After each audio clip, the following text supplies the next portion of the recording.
Bonjour les amis, c'est Pascal Petit de retour pour le décryptage symbolique du tirage numéro 3 pour la Saint-Valentin dédié aux célibataires. Alors, qu'avons-nous dans ce tirage? Nous avons le chariot, en face le mat, en haut la roue de fortune, en bas le diable, au centre le pape, fort heureusement, devrait conjurer ce diable. En mineur, nous avons le 4 d'épée ici, le 7 de bâton, le bois contre le fer, encore une fois du fer ici, fer et enfer peut-être, je ne sais pas, et en bas, nous avons le 2 de denier. Voilà l'ensemble du tirage numéro 3. Alors, qu'est-ce que l'on peut dire avec ce tirage? Alors, c'est un très beau tirage, l'énergie est très belle, dont la dominante semble être effectivement la rapidité. Les choses vont aller très vite avec ce tirage. Avec ce tirage, les choses vont bouger rapidement, des solutions souvent inattendues vont arriver. C'est un tirage très favorable si vous vous êtes inscrit ou inscrite sur des sites de rencontres. Il y aura beaucoup, effectivement, de rencontres, de consultations, de profils. C'est également positif si vous êtes dans une relation dite à distance ou bien si vous êtes temporairement séparés pour des raisons professionnelles. Ce tirage, même s'il se concentre sur le célibataire, est très favorable si vous êtes en relation avec une personne divorcée ou en instance de divorce. Par réciprocité, si votre statut de célibataire fait suite à une rupture, une séparation ou un divorce, c'est également extrêmement favorable parce que les inhibitions, les choses qui avaient tendance à rester un petit peu bloquées, vont très nettement ici se débloquer. Ce jeu vous met en garde sur le fait de ne pas vous laisser dominer par l'autre, particulièrement si vous êtes dépendante ou dépendant affectif, ou bien si vous redoutez la solitude.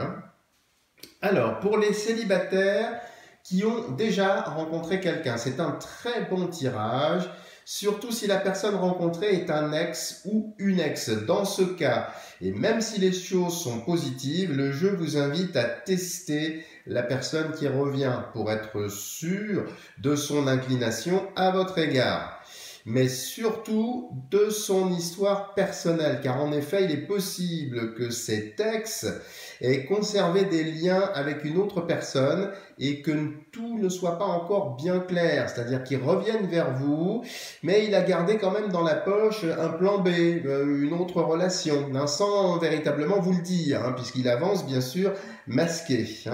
Comme si en vous retrouvant, l'autre personne, effectivement, avait une solution autre dans la poche. Donc vous voyez, ça peut être un retour assez fragile, assez précaire. Donc observez bien la situation. Sinon, pour les autres, si la personne rencontrée n'est pas un ex, les choses vont s'accélérer. Certains ou certaines pourraient envisager de se mettre en couple, même plus tard, mais beaucoup plus tard, de se marier ou de se paxer. Alors, point intéressant, si la distance géographique vous sépare, vous éloigne, certains vont débuter des démarches pour se rapprocher de l'élu de leur cœur, soit demander des mutations professionnelles, soit rechercher de l'emploi, des demandes de logement. Enfin, il y a toute une stratégie pour vraiment se rapprocher de l'autre et qui va porter ses fruits. Donc c'est une très bonne chose parce que les deux vont aller de pair. Il y a une espèce d'effet collatéral, d'entraînement parallèle, si vous voulez. On peut voir également la naissance de nombreux projets ensemble. Des vacances, des week-ends en amoureux, des instants vraiment très positifs. Attention toutefois aussi à une libido qui pourrait être un petit peu trop centrale, qui servirait un peu trop de pierre d'achoppement pour certains. À ce propos d'ailleurs, de petits troubles gynécologiques passagers pourraient venir émailler votre intimité, que vous soyez un homme ou une femme, donc prudence quand même, surveillez cette zone. Attention aussi à ne pas comparer la personne que vous allez rencontrer avec une autre personne, possiblement du passé, car elle pourrait vexer l'être aimé et là où le placer dans une position d'infériorité dont elle aurait alors beaucoup de difficultés à sortir après coup. Donc évitez les comparaisons, une page s'est tournée, c'est ce qu'indique le jeu, la rencontre qui avance, eh bien voilà, prudence quand même de ne pas faire de comparaison et de ne pas marquer des points, vous voyez, parce que ça va vraiment sinon parasiter les choses. Alors pour les célibataires qui n'ont encore rencontré personne, c'est très favorable aux personnes qui se sont inscrites sur des sites de rencontres, comme je l'ai déjà dit. Il y aura de belles rencontres virtuelles, de beaux échanges et aussi de belles rencontres réelles. C'est-à-dire qu'il y a la partie virtuelle de prise de contact, de chat, d'échange. Donc tout ça, c'est dans l'oralité. Mais on voit bien que ça débouche aussi sur de belles rencontres. Alors, si vous voyagez dans le cadre de votre travail ou bien même à titre privé prochainement, eh bien, il y aura de belles rencontres. Ouvrez l'œil parce qu'il est possible que l'une de ces rencontres vous rappelle une personne qui a déjà compté pour vous. Alors c'est vraiment physique, je pense. Alors ça peut être son physique, ça peut être sa voix, ça peut être son attitude, sa posture. Il y a une espèce de répétition d'une séduction intense, rapide. Rappelez-vous, la dominante du jeu, c'est vraiment la rapidité. Et il y a comme un effet miroir, comme le réveil, le rappel d'une personne que vous avez déjà connue. Donc vous risquez de flasher, de tomber en amour, comme disent nos cousins canadiens ici. Alors faites aussi attention, soyez attentifs si vous poursuivez des études. Ouvrez l'œil dans cette direction-là parce qu'on peut voir possiblement pour certains ou certaines une personne qui va tenter d'attirer votre attention.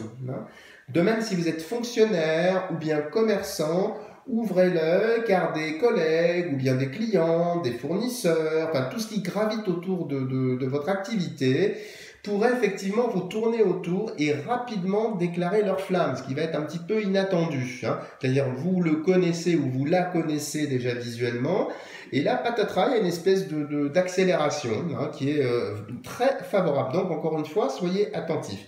Alors un point spécial aussi, si vous êtes bloqué entre deux personnes, homme ou femme d'ailleurs, et toujours célibataire, très honnêtement, il n'y aura pas de choix clair de votre part. Vous aurez du mal de voter pour l'un ou de choisir l'autre. Vous allez rester un petit peu dans un flou artistique, peut-être même jouer sur plusieurs tableaux. Donc c'est une période un petit peu transitoire. Il y a deux possibilités, mais laquelle allez-vous choisir? Ça reste encore un petit peu imprécis. Celui ou celle qui vous fait le plus vibrer vous attirera davantage, mais on voit que vous continuez quand même à alimenter en parallèle l'autre relation. Donc attention à cette indécision qui pourrait finalement vous faire tout perdre, parce qu'il y a quand même le pape qui conjure le diable, mais c'est quand même le diable en bas dans la partie matérielle. Et on retrouve cette dualité avec les deux enfants au pied du pape et les deux diablotins au pied du diable, avec les deux chevaux ici, vous voyez, il y a cette dualité aussi avec le 2 d'épée en haut, le 2 de denier, et donc faites attention aussi. Alors autre chose, faites attention à certains de vos amis qui pourraient essayer de vous souffler la personne rencontrée, soit parce qu'ils se connaissent déjà, soit par pure jalousie, refusant de perdre votre amitié et donc voulant saborder cette rencontre pour que vous ne l'oubliez pas. Alors, il existe des amis possessifs, ou possessifs du reste. Donc, attention, l'amour n'est pas l'amitié. Et réciproquement d'ailleurs, c'est juste une question de gradation, j'allais dire de flamme. Ça peut aller effectivement de choses très très éthérées, mais il y a des choses aussi un peu plus intermédiaires.